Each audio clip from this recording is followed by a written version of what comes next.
Hello and welcome to this quick review of the Fuji XF10. This is a quick review because I've only had it for a few days, but I was really keen to talk to you and just give an overview of this camera. Camera's really light, it's a compact camera. Here we've got a very nice sort of metal top, and it feels quite nice metal, mostly around the body. Here is the only bit that feels a bit sort of plasticky, but it does feel like a solid metal camera. It's very minimalist in its controls.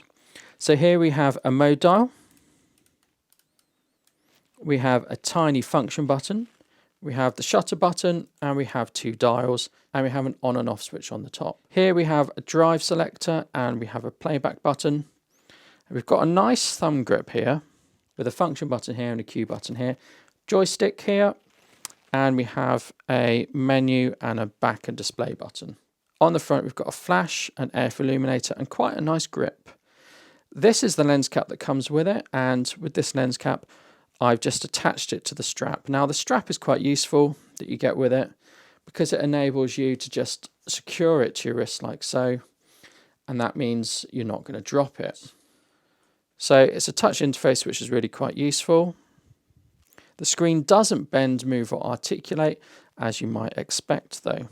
Being a Fuji, you can assign lots of different functions to the buttons. So this dial here, this front dial controls the ISO. So I can move through the ISO as such. And what's nice about Fuji is the auto ISO feature is quite good. So it has a really high ISO, and I currently have it on ISO 3. This button here is used for the predominant feature why I got this camera, which is snapshot. So if I press snapshot, it sets the focus to 5 meters and the aperture to f5.6. So that's really good for street photography. If I press it again, it sets the focus to 2 meters and f8. So there's no autofocus at all. It's completely manual, but it's in zone focusing essentially. If I press it again, I turn the snapshot off. Now, I don't think the autofocus is too shabby. This is not the best camera for autofocus that I have, but it's not the slowest, and it's certainly better than a camera phone.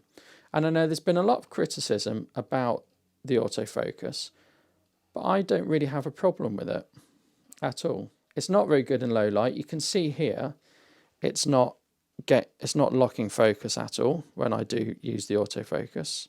But that's because I'm in continuous autofocus, which isn't very good on this camera. If I put it in single autofocus, it does lock. It is a bit slow, but then this is being recorded at night time and this is low light. Strange thing, if you want to go into video, you have to go into this drive menu and go down to the movie mode down the bottom, which is a bit bizarre. The video is really not brilliant. I mean, it's okay. It's probably better on your smartphone, but yeah, and then to get out of video, you need to go back to the drive mode of still images. In terms of connectivity, down the side, we've got micro USB, HDMI out, and we've got a microphone in, which is an odd choice because there's nowhere to mount a microphone, but you could use a lavalier microphone. You'll need a 2.5mm adapter though, because this is a 2.5mm jack. One of the things that I quite like about this camera is this SR mode, and the SR mode automatically picks the right settings. It doesn't always pick the right settings, but it attempts to pick the right settings. So you can see here it's detected macro, and it's picked a suitable shutter speed. This camera does come with face and eye detection, but it is a bit hit and miss. But again, I haven't bought this camera for doing portraits or photographing faces. I bought this camera more for street photography and everyday work. The camera is hugely customizable. The camera is very light, and I think the camera is going to be really good for street photography and just a general carry around camera.